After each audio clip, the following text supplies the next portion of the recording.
Good morning, अस्सलाम वालेकुम। Rising Pakistan में आपको कहेंगे खुशामदीद। मेरे साथ हैं मोहम्मद शुएब, मेरे साथ हैं सवीन फारूक। वो अक्सर कहते हैं ना कि वो तुम आप जनाब, ये मेरा नाम क्यों नहीं लेते वाली बात।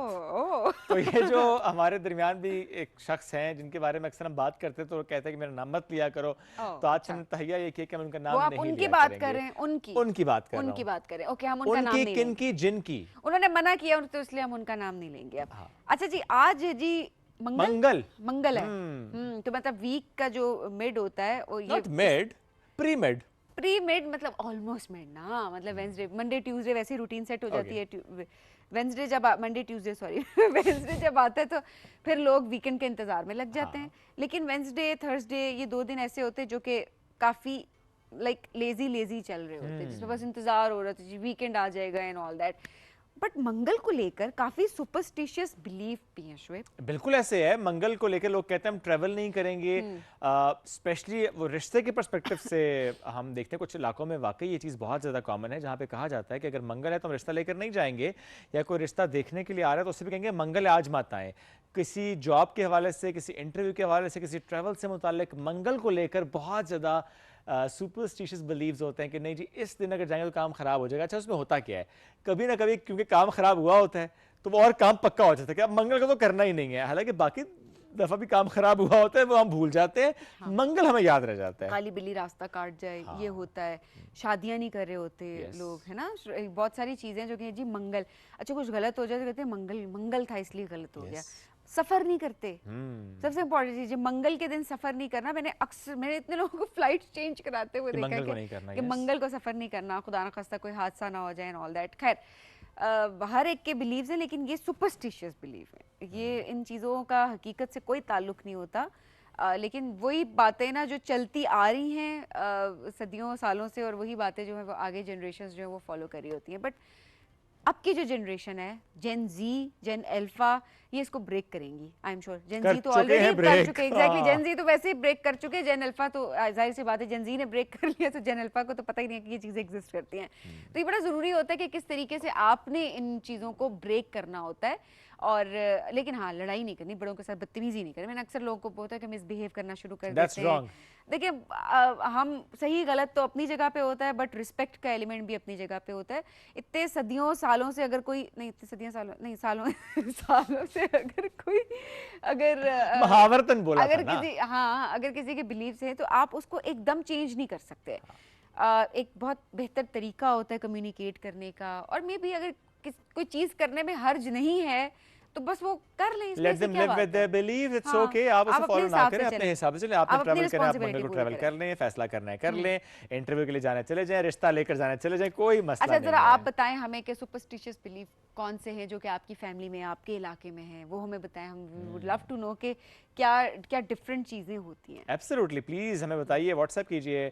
अभी हम बढ़ने एक ब्रेक की तरफ, जब ब्रेक से वापस आएंगे तो हमारे मुख्तलिफ मौज़ूआत जिस पे हम करेंगे बात। रही है हमारे साथ, ये है राइजिंग पाकिस्तान।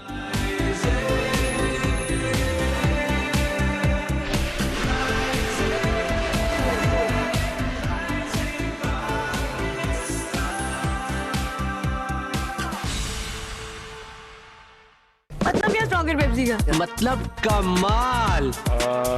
क्या टेस्ट है यार? पर टेस्ट है क्या यार? उससे पूछो।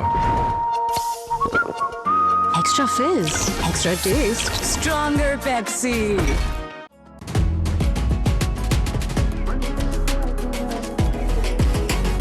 दम दम दम दमादम बन जा नंबर 1।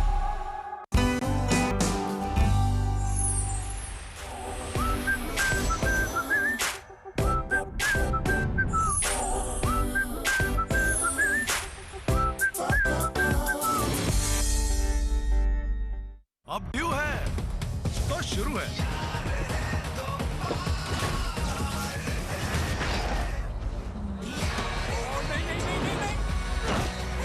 ये कमेंट, ये व्यू और ये माउंटेन ड्यू। अंकल एक कुरकुरे। कुरकुरे ही क्यों?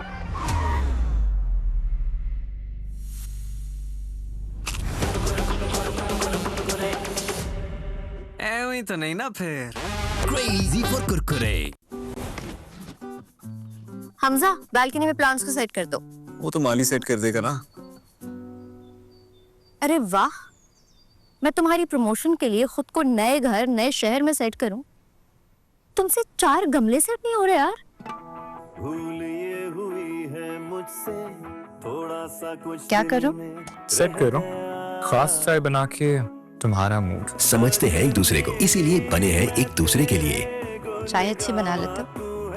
वैसे वीकेंड पे माली का काम भी कर लेता हूँ।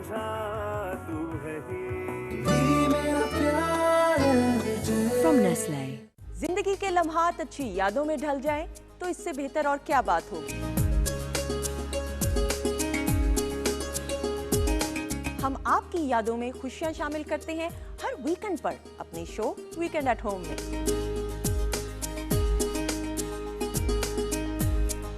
इसमें आपको हेल्थ टिप्स, मजेदार पकवानों की रेसिपी और दीगर मुफीद मालूमात भी फराहम की जाती है।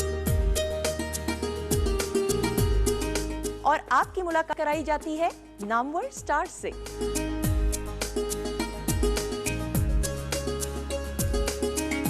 अपने लम्हों को खूबसूरत बनाने के लिए देखते रहिए वीकेंड एट होम सिर्फ पीटीवी नेटवर्क पर।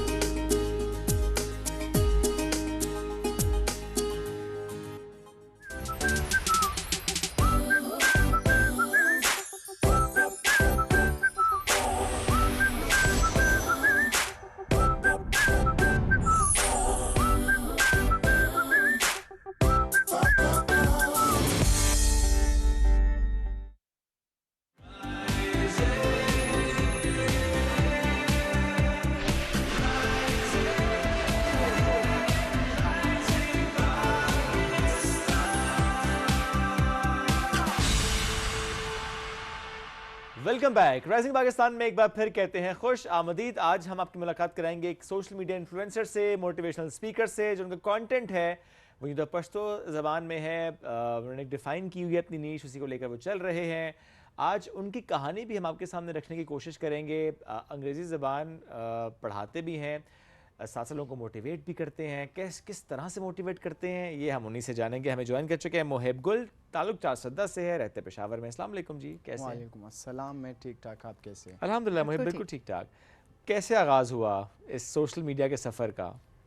बस इस तरह था कि मैं यूनिवर्सिटी ऑफ स्पोकन इंग्लिश में पढ़ रहा था, तो मेरा वालिद साहब जो था वो बेसिकली चिप्स बेच रहा था। अच्छा। तो मैंने अंग्रेज़ी ज़ुबान सीखी, उसके साथ साथ आईटी स्किल्स पे बहुत तवज्जो दी, और उसी के बाद जब मैंने ये चीज़ें इम्प्रूव किया तो मेरे जो टीचर्स थे उन्होंने मेरे ऊपर एक डॉक्यूमेंट्री बनाई, जिस डॉक्यूमेंट्री में मैंने लोगों को बहुत ज़्यादा मोटिवेट किया, और मैंने उन लोगों को ये मैसेज दिया कि अगर एक चिप्स भेजने वाला बच्चा इंग्लिश सीख सकता है, कंप्यूटर स्किल सीखता है और इसी तरह वो आगे जा सकता है, सो व्हाई नॉट यू। तो उन्होंने जब वो डॉक्यूमेंट्री बनाई और वो सोशल मीडिया पर पोस्ट किया तो उस पर बहुत ज़्यादा व्यूज़ आ गए और लोगों ने मुझे बहुत ज़्यादा जान लिया। तो उसी से मेरा सोशल मीडिया का आगाज़ हो गया। फिर मैंने अपना टिकटॉक अकाउंट और फेसबुक अकाउंट शुरू किया। ओके, ज़िंदगी मुश्किल रही, उसके बाद डिसाइड किया कि मुझे बाकी लोगों को, बाकी बच्चों को स्पेशली मोटिवेट करना है। किस चीज़ ने सबसे ज़्यादा आपको खुद मोटिवेटेड रखा और आपने सोचा कि मैंने लोगों की ज़िंदगियां बदलनी हैं? वेल, आपने बहुत स्पेशल बात की, और वो ये था कि मेरे वालिद साहब जब चिप्स भेज रहे थे तो उन्होंने मुझे एक बात कही थी कि मैं ख़ुद नहीं खाऊंगा लेकिन आपको खिलाऊंगा, आपको एजुकेशन प्रोवाइड करूंगा। तो इस बात ने मुझे बहुत ज़्यादा मोटिवेट किया। मैंने कहा कि अगर मेरा वालिद साहब मेरे लिए ये कर सकता है, so why I will not do this kind of things for my father. मेरा प्लान भी ये था कि इंशाल्लाह मैं बड़े होकर CSS करूँगा, और मैं जो है 9-10 क्लास से मैं उसके लिए स्टडी कर रहा था। तो मेरे वालिद साहब जो है वो मुझे हर रोज़ मोटिवेट करता था कि you can do everything my son and I am with you, don't worry. तो जब उन्होंने मुझे ये बात कही तो मैं जो है बहुत ज़्यादा मोटिवेट हो रहा था, और मैंने सोचा कि अगर मेरा वालिद साहब फाइनेंशियली भी वीक है, उसी के साथ साथ वो मुझे इतनी फैसिलिटीज़ भी दे रहा है, तो अगर मैं आगे जा सकता हूँ तो और बच्चे क्यों आगे नहीं जा सकते। तो मैंने फिर मोटिवेशनल कंटेंट स्टार्ट किया, और मैंने लोगों को इसी बेस पे फिर मैंने मोटिवेशन। आप बहन भाइयों में सबसे बड़े हैं? नहीं, मैं सबसे बड़ा नहीं हूँ। मेरे 6 बहन है और एक भाई है। 4 बहन जो है वो मेरे से बड़े हैं, एक भाई भी बड़ा है, मैं बस दरमियान में हूँ। अच्छा, आपको किसने सिखाया? ठीक है, वालिद साहब आपने एक दफ़ा कहा कि मैं आपके साथ हूँ करो, बट आपको कोई इदारा मिल गया, कोई शख्स मिल गया, कोई उस्ताद मिल गया, किसने आपको सिखाया फिर? बस इस तरह था कि सबसे पहले तो मैं जब 7 क्लास में था तो मैंने इंग्लिश लैंग्वेज का आगाज़ किया था। अल्हम्दुलिल्लाह अभी BS कर रहा हूँ। माशाल्लाह। तो जब मैं यूनिवर्सिटी ऑफ स्पोकन इंग्लिश में जा रहा था, वहाँ पे क्लासेस जो है मैंने ले रहा था, और इसी के साथ साथ मेरा एक टीचर था जिसका नाम अकबर शाह खिलजी साहब है। वो मुझे मोटिवेट करता था और उन्होंने मुझे इस प्लेटफॉर्म पे भी लाया है, और वो मुझे कहता था कि you can do, so I am with you and don't worry about your future. और ये जो 7th क्लास से आपने आगाज़ किया, 7th क्लास में यूनिवर्सिटी ऑफ स्पोकन लैंग्वेज? हाँ, बस 7 क्लास में जब मैं प्रमोट हो गया, क्योंकि मैंने एजुकेशन जो है वो सरकारी स्कूल से हासिल किया, तो सरकारी स्कूल में मेरा इंग्लिश इतना स्ट्रॉन्ग नहीं था, तो मेरे वालिद साहब ने डिसाइड किया कि आपको इंग्लिश लैंग्वेज क्लासेस के लिए ले जाना है। तो फिर उन्होंने मेरा admission university of spoken English में किया, और मुझे अकबर शाह सर मिल गया, तो उन्होंने फिर मुझे मोटिवेट कर रहा था, और मेरे ऊपर उन्होंने बहुत अच्छी डॉक्यूमेंट्रीज भी बनाई। अच्छा, आपके साथ और भी कुछ ऐसे स्टूडेंट्स जो कि इसी तरह से आगे बढ़े और मोटिवेशनल कंटेंट बनाते हैं?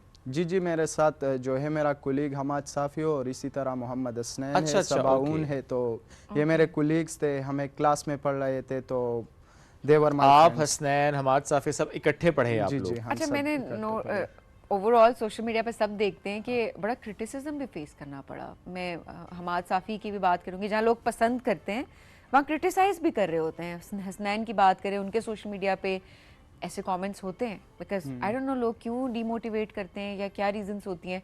आपको भी क्या ये फेस करना पड़ा है, एंड आपको क्या रीज़न लगती है कि क्यों इतने लोग ट्रोल कर रहे होते हैं?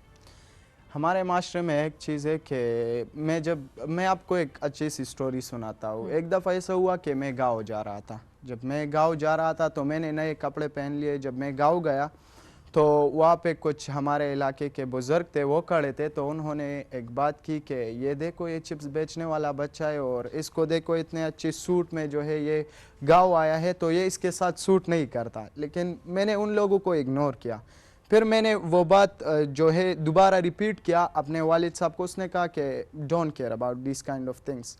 फिर मैं दूसरी दफ़ा जो है पुराने कपड़ों में दोबारा उस गांव में गया, और लोग खड़े थे, और वो फिर से वो बुज़ुर्ग एक दूसरे के साथ बातें कर रहे थे। वो बुज़ुर्ग नहीं थे, कोई और थे, लेकिन वो एक दूसरे के साथ बातें कर रहे थे कि इसको देखो, ये पहले चिप्स बेचता था, अभी लैंग्वेज इंस्ट्रक्टर है, और वो अभी भी पुराने कपड़ों में जो है गाँव आ रहा है।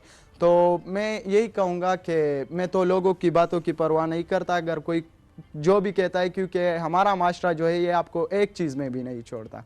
अगर आप पुराने कपड़ों में जाते हो या इसी तरह नए कपड़ों में जाते हो, तो if you are making good content they will not leave you in any situation. और अगर आप बैड कंटेंट भी बनाते हो तो फिर भी लोग आपके ऊपर क्रिटिसिज्म करते हैं। लोग जो है ज़्यादा क्रिटिसिज्म इसलिए करते हैं कि वो सोचते हैं कि ये बच्चे जो है ये छोटे हैं, और ये बातें जो है ये बड़ों लोगों की करते हैं, means they are very over confident. So जो लोग जो है इसी चीज़ पे ज़्यादा क्रिटिसिज्म करते हैं। लेकिन ज़्यादातर हमारे जो पश्तून लोग हैं वो हमें मोटिवेट भी करते हैं, हमें जो है हौसला भी दे रहे हैं, और इसी तरह कहता है कि don't worry, we are with you and इंशाल्लाह you will be our future star. आपकी एज क्या है? मेरी अभी 19 एज है। ओके, क्या ख्वाहिश है? CSS की ख्वाहिश ही रखी हुई है? तो मैंने अभी जो है मेरा जो BS का डिग्री चल रहा है वो प्राइवेट है। तो मेरा जो प्लान था वो तो CSS का था, क्योंकि मेरे वालिद साहब उस वक्त में मेरे साथ था। लेकिन अभी जो है मैं फैमिली को स्टेबल कर रहा हूँ, क्योंकि फैमिली की रिस्पॉन्सिबिलिटीज़ मेरे ऊपर है। तो प्लान तो है इंशाल्लाह CSS तो करूँगा, लेकिन एग्जैक्टली जो मेरा प्लान अभी है वो ये है कि मैं अपने लोगों को इंस्पायर करूँ और उन लोगों को गलत चीज़ों से रोकूँ और अच्छी चीज़ों में उनको डाइवर्स करूँ। इंशाल्लाह प्लान तो है, क्योंकि अभी मैं जो डिग्री कर रहा हूँ वो प्राइवेट कर रहा हूँ, तो प्लान तो इसी तरह है कि इसी के साथ साथ CSS की स्टडी भी करूँ और इसी के साथ साथ अपने पाकिस्तान की जो यूथ है उसको भी आगे ले आऊँ। कंटेंट आप सिर्फ पश्तो में बनाते हैं? जी सर, सिर्फ पश्तो। क्या वजह है? वजह है कि ज़्यादातर ऑडियंस पश्तून से, नहीं, लेकिन उर्दू समझने वाली ऑडियंस भी हो सकती है ना, तो जो पश्तो समझते हैं वो उर्दू भी समझते ही हैं। हाँ, तो इसी फिर तरह specifically इजाज साहब ने अभी मेरे साथ बात किया कि आप कोशिश किया करें कि उर्दू में कंटेंट बनाए करें। आपकी ऑडियंस जो है ना, उस पर्सपेक्टिव से कह रही हूँ कि ऑडियंस आपकी बहुत ब्रॉड हो जाएगी उस जी जी लिहाज से। बिल्कुल, या ये भी हो इंशाल्लाह सकता है कि कोशिश है। आप दोनों में कंटेंट बनाएं, बिकॉज ये भी नहीं हो सकता कि आप सिर्फ उर्दू में बनाएं तो आपके जो एक एक जरा लैंग्वेज तो है ना हमारी, उसमें अगर आपकी ऑलरेडी एक फॉलोइंग एग्जिस्टिंग है तो उसको लूज तो नहीं करना। तब सबीन की बात इंपॉर्टेंट है, उर्दू में बनाएंगे तो और रीच बढ़ जाएगी। इंशाल्लाह कोशिश है आगे कि मैं उर्दू में भी कंटेंट क्रिएट करूं, और इंशाल्लाह इंग्लिश लैंग्वेज की जो कंटेंट है, इसी तरह मोटिवेशनल कंटेंट है, कभी कभार उर्दू में, कभी कभार पश्तो में, कभी कभार इंग्लिश में। तो इंशाल्लाह सारे जो है मोटिवेट होंगे और सारे लोग हमसे कुछ। सो अंग्रेजी में कंटेंट बनाना तो आपके लिए खासा आसान है। जी बिल्कुल आसान है, बिल्कुल। अच्छा, ऐसे में कोई गोल सेट किया हुआ है अपार्ट फ्रॉम दिस CSS और अदरवाइज कोई गोल होता है ना कि यहाँ पहुँचना है मुझे, या ये करना है मुझे, ये एक ऐसा इशू है जिसको मुझे एड्रेस करना है? इस तरह मैंने पहले ही आपको बताया कि मेरा जो सबसे पहला ड्रीम था वो मेरा CSS का था, और अभी भी वो ड्रीम है। लेकिन जो गोल सेटिंग मैंने अपने लिए किया है वो ये है कि बस सिर्फ यही प्लान है कि अपने फैमिली को स्टेबल करूं और इसी के साथ साथ अपने माशरे को आगे ले जाऊं। बस सिर्फ आपके कंटेंट में जो आप मोटिवेशन लेकर आते हैं वो स्पेसिफिकली बच्चों के लिए होती है या माशरे के लिए जनरली होती है? ये बहुत बच्चों के लिए, माशरे के लिए, लड़कियों के लिए, लड़कों के लिए, क्योंकि उसमें मैं सारे यूथ को जो है टारगेट करता हूँ कि हमारे माशरे में क्या प्रॉब्लम्स चल रही है और उसकी सोल्यूशंस। अच्छा, सक्सेस स्टोरीज कोई होंगी आपकी कि आप किसी ने बात की हो कि आपकी बातें सुनकर, आपकी स्टोरी जानकर हमारी ज़िंदगी बदली, या हमने ये स्टेप लिया स्पेशली बच्चियों के पर्सपेक्टिव से कि हमने अपनी बच्चियों को तालीम दिलानी शुरू कर दी? क्या ऐसी स्टोरीज हैं जो आप शेयर करना चाहेंगे? बहुत ज़्यादा है। लाइक मैं एक स्टोरी आप लोग के साथ शेयर करना चाहता हूँ। एक दफ़ा ऐसा था कि मेरा वालिद साहब जो है वो बहुत ज़ईफ़ हो गया था, तो वो हथेली को पुश कर रहा था एक दिन, तो वो जो है हिल रहा था क्योंकि उनके हाथ काम नहीं कर रहे थे, बहुत ज़्यादा ज़ईफ़ हो गया था। तो मैं उनके साथ गए और उनके साथ हेल्प किया, तो उन्होंने कहा कि you don't need to help me. तो मैंने उनको कहा कि प्लीज़ मुझे छोड़े, मैं आपके साथ हेल्प करना चाहता हूँ। उन्होंने कहा नहीं, you have to just take books in your hands. आपने सिर्फ इस हैंड्स में जो है किताबें पकड़ाना है और आपने हथेली को छोड़ना है क्योंकि ये आपकी काम नहीं है। तो मैंने उनको कहा कि अगर आप इतनी ज़ईफ़ हो गए हो तो मैं तो आपके साथ हेल्प करूंगा क्योंकि ये मेरा काम है, और अभी तो हम आपके लिए कुछ करेंगे, आपने तो बहुत कुछ हमारे लिए किया। तो उन्होंने मुझे कहा कि you have to just read the books and you have to become successful person in your life, don't care about these things. तो ये स्टोरीज़ है, बहुत ज़्यादा स्टोरीज़ है जो मैं टिकटॉक और सोशल मीडिया ऐप्स पर मैं जो है अपलोड करता हूँ, और इसी तरह जो है मैं अपना कंटेंट भी स्टोरी शेप बनाता हूँ ताकि लोग स्टोरी से बहुत ज़्यादा मोटिवेट होते हैं, तो ज़्यादातर स्टोरी में और मैसेजेस भी करते होंगे पेरेंट्स गाइडेंस के लिए भी, या यूथ जो है वो कनेक्ट होने की कोशिश करती होगी, उनको भी आप उस रिस्पॉन्ड करते हैं? बिल्कुल। मैं टाइम मैनेजमेंट के पर्सपेक्टिव से बात पूछ रही हूँ क्योंकि वाकई बड़ा मुश्किल होता है कि टाइम मैनेज करें कि दूसरों को भी गाइड करें। ऑब्वियसली आपके ऊपर खुद बहुत रिस्पॉन्सिबिलिटीज़ हैं, पढ़ाई भी साथ साथ है। How do manage? इसी तरह मैनेज करता हूँ कि मैंने अपने लिए खुद एक टाइम मैनेजमेंट किया है, और मैं लोगों को भी यही कहता हूँ कि time management is very important in life. आप जो एक्टिविटी भी करते हो तो आप टाइम मैनेजमेंट ज़रूर करें, क्योंकि अगर आपकी टाइम मैनेजमेंट ठीक है तो फिर आपकी लाइफ में ना प्रॉब्लम्स आएंगे, ना आप एंजाइटी और डिप्रेशन में जाएंगे। आजकल हमारे सोसाइटी में जो यंग जनरेशन है उसको देखो, वो एंजाइटी, डिप्रेशन, सोशल एंजाइटी उन लोगों में ज़्यादा है। क्यों? क्योंकि उनका टाइम मैनेजमेंट नहीं है, वो लोगों के साथ बैठता नहीं है। तो मैंने जो अपना टाइम मैनेजमेंट जो है वो सही तरीके से किया है, इसी वजह से मैं लोगों को रिस्पांस भी टाइम पे देता हूँ, इसी तरह मैं कंटेंट क्रिएशन भी करता हूँ। तो हर एक चीज़ का अपना एक टाइम है। So I am managing these things like this. अब जब गांव जाते हैं तो अभी भी जुमले वही होते हैं? नहीं, बस अभी जो है मैंने वो स्टाइल, मैंने आपको स्टोरी बताया कि पहले जो है नए कपड़े फिर पुराने कपड़े, तो बराबर हो गया, सब कुछ बराबर हो गया। अच्छा, और फ्रीक्वेंसी क्या रखी है कंटेंट की? डेली वीडियो बनाते हैं? डेली नहीं, बस वीकली बेस पे जो है सारा कंटेंट बनाते हूँ, फिर पर डे जो है वो अपलोड करते हैं। और ज़रा इसके साथ पढ़ भी रहे हैं और पढ़ा भी रहे हैं और साथ ही कंटेंट भी आप क्रिएट कर रहे होते हैं। अच्छा, जो आपका इदारा जिसमें आप पढ़ रहे हैं, चूँकि हम देख रहे हैं स्टाइल बड़ा सिमिलर है, वो समहाउ ज़ाहिर है एक माहौल होता है, फिर उस्ताद होते हैं, वो स्टाइल भी समहाउ थोड़ा सिमिलर आ जाता है, हमाद साफ़ी हो या हसनैन हो या आप हो। सो रूटीन क्या होती है इस इदारे में, और कितने बच्चे हैं वहाँ पे जो पढ़ रहे हैं, और किस तरह से वो इंग्लिश सिखा रहे होते हैं, और ये कॉन्फिडेंस कैसे बिल्ड करते हैं वो? यहाँ पर ज़्यादातर स्टूडेंट्स जो आते हैं वो सेफ्टी के रिलेटेड निबोश आयोश ये चीज़ें करते हैं, और फिर गल्फ़ कंट्रीज़ में वो लोग जॉब करते हैं, तो उनको इंग्लिश लैंग्वेज की ज़रूरत बहुत ज़्यादा होती है, क्योंकि वो फिर इंटरव्यूज़ देते हैं। तो हमारी क्लासेस का जो रूटीन होता है, तो मैंने अपने इंग्लिश लैंग्वेज क्लास का जो रूटीन बनाया है वो सब इंग्लिश लैंग्वेज क्लासेस से डिफरेंट है, क्योंकि मंडे के दिन हम कन्वर्सेशन क्लास पहले लेते हैं, उसके बाद हम जनरल डिस्कशन करते हैं, और इसी के साथ साथ हम जो है एक दूसरे के साथ डिबेट करते हैं। इसी तरह ट्यूसडे के दिन हमारे प्रेजेंटेशन एक्टिविटी होती है, तीसरे दिन हमारा वीडियो डे होती है। Means I don't want to teach from the book, मैं किताब से नहीं पढ़ा रहा हूँ, मैं जो है जनरली मैंने जो प्रैक्टिकली इंग्लिश सीखा है किताबों से, टीचर्स। नहीं, मैं पूछना ही चाहता था कि जो आपने जब पढ़ा, जब आपने सीखा उस इदारे में जिसमें आप भी थे, हमाद भी था, हसनैन भी था, तो आपकी रूटीन क्या होती थी वहाँ पे? बस हमारा रूटीन इस तरह होती थी कि हम क्लास के लिए जाते थे सिंपली, और क्लास अटेंड करती थी, और इसी तरह एक्टिविटीज़ क्लास में पहले बुक पढ़ाना, और उसी के साथ साथ प्रेजेंटेशन, डिबेट, ये सारे एक्टिविटीज़ वहाँ पे भी थे।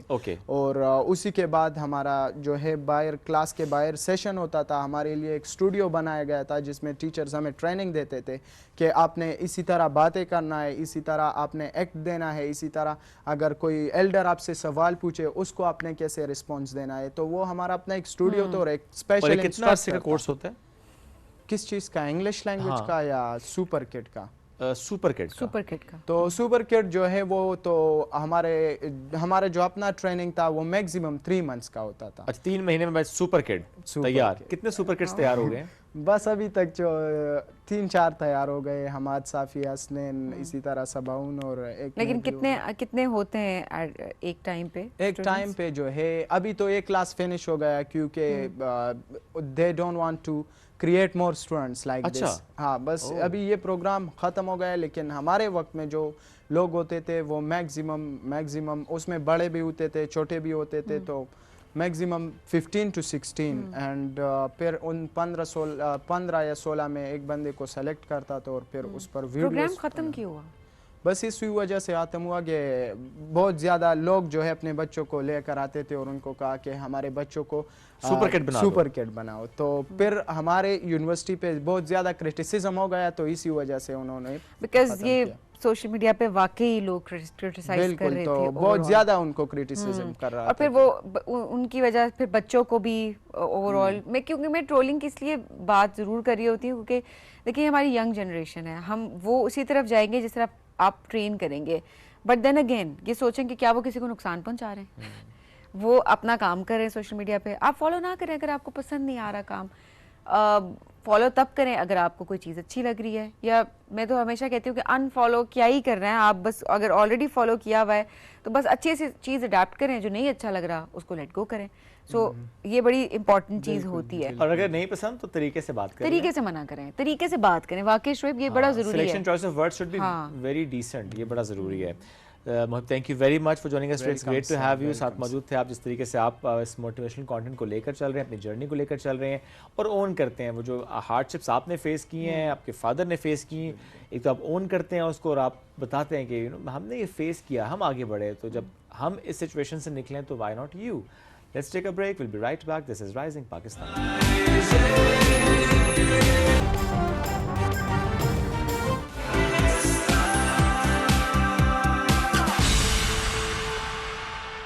वेलकम बैक जी, राइजिंग पाकिस्तान में आपको कहेंगे खुश आमदीद। क्लाइमेट चेंज एक बहुत बड़ा मसला इस वक्त, और जो अप्रैल हम इस वक्त एक्सपीरियंस कर रहे हैं ना शोएब, अप्रैल में किसी ने ये सोचा नहीं था कि हीटर लग जाएंगे वापस, सर्दियों के कपड़े निकल आएंगे, इसके साथ साथ जी वो जो स्वेटर्स अंदर रख दी थी ना, वो स्वेटर्स वापस आ जाएंगी वापस।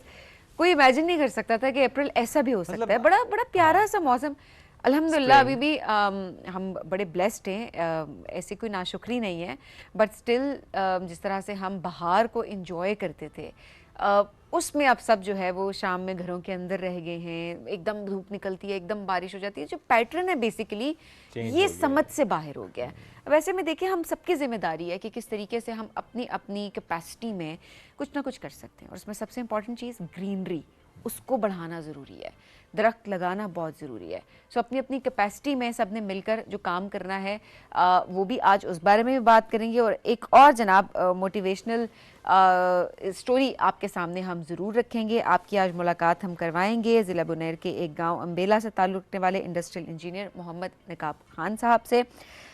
स्पेशलिटी तो इनकी है ओवरऑल अगर बात की जाए ऑटोमेशन और कंट्रोल सिस्टम्स की, but at the same time जिस तरह हम मौसमियाती तब्दीली की बात करें उसके हवाले से उन्होंने बहुत इंपॉर्टेंट एक काम किया है। अम्बेला बुनैर में इन्होंने पहाड़ के दरमियान में 224 कनाल ज़मीन पर जंगल बनाया है जो कि 30 साल पुराना है।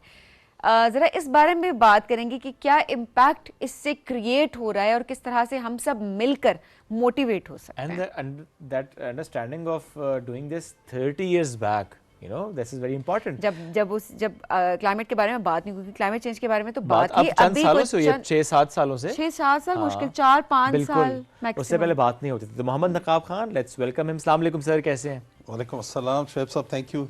Sabin, thank you very much. बहुत शुक्रिया, बहुत शुक्रिया इंट्रोडक्शन का। सर 30 साल पहले ये जो आपका ख्याल था कि यू नो जंगल लगाना है यहाँ पर, 224 कनाल पे लगाना है, तो ये ख्याल कैसे आया था उस वक्त? असल में ख्याल तो एम्बेडेड था जहन में। जब मैं बच्चा था तो हम किसी और के घर में रहते थे, तो अपनी कोई ज़मीन नहीं थी, तो किसी का कोना कांचा वो काट के मैं कोई सब्जी बो लेता था खुद, and we would be benefiting from that those days. जब अपनी ज़मीनें आ गई बेहिसाब, तो गांव में ये एक सिचुएशन थी कि पानी कम हो जाता था, वाटर टेबल नीचे चला जाता, ठीक है, तो उससे ये होता था कि काफ़ी सारे लोगों को दुश्वारी होती थी। तो ये जो वाटर वेस्ट थे, जो हमारी ज़मीन थी 80 कनाल की, इसमें मैंने ये जंगल बनाया और उसकी वजह से वाटर टेबल स्टेबल हुआ। असल में मेरे माइंड पे तो था, क्योंकि मैं जर्मनी में रहा हूँ तकरीबन 9 साल और तकरीबन 60 मुल्कों में रहा हूँ, तो I was aware of all these problems. तो वो एक छोटी सी हरकत मैंने की थी जिससे एक बहुत बड़ा फ़र्क पड़ा है। वहाँ पे जानवर आ गए, परिंदे आ गए, खरगोश आ गए, गीदड़ आ गए, all kind of animals. It's a complete ecosystem. ज़बरदस्त। और वो स्पेशली जो ग्राउंड वाटर का लेवल है वो राइज हो गया। एग्जैक्टली। और आई थिंक ये बड़ा एक इंपॉर्टेंट फैक्टर जो आपने रेज किया, बिकॉज आजकल हम स्पेशल अर्बन सिटीज़ में तो ये बात करते हैं जी वो water level is dropping down. Islamabad के पर्सपेक्टिव से अब तो हम बात करते हैं रेन वाटर हार्वेस्टिंग की, इसको मैंडेटरी भी किया जा रहा है, और आपको इसका इदराक खासा पहले माशाल्लाह हुआ और आपने इस पर काम भी किया। जो सबीन ने बात की ना इम्पैक्ट की, ज़रा ये बड़ा इंपॉर्टेंट, आपने खुद कह दिया कि कोई सिस्टम पूरा डेवलप हो गया, फिर वाटर लेवल राइज हो गया, सो दैट मीन्स कि वहाँ पे जो लोगों के का ज़रिया मुआश अगर एग्रीकल्चर से जुड़ा है तो वो बहुत बेहतर हो गया। पीने का पानी भी असल में दुश्वारी होती वहाँ पे। वो पहाड़ों के बीच में एक जगह है, कोई तकरीबन 3 किलोमीटर की वादी है, वादी अम्बेला, बहुत मशहूर जगह है। तो वो उनको बेसिक पानी का ही मसला होता था, और ऑफ कोर्स बाकी चीज़ों के लिए भी पानी इस्तेमाल होता है, उसकी वजह से जो फ़र्क पड़ा है। मेरा जो ख्याल है, जो सबीन इम्पैक्ट की बात कर रही है, हमारे पास तकदीर के नाम ने लोगों को तबाह कर दिया है।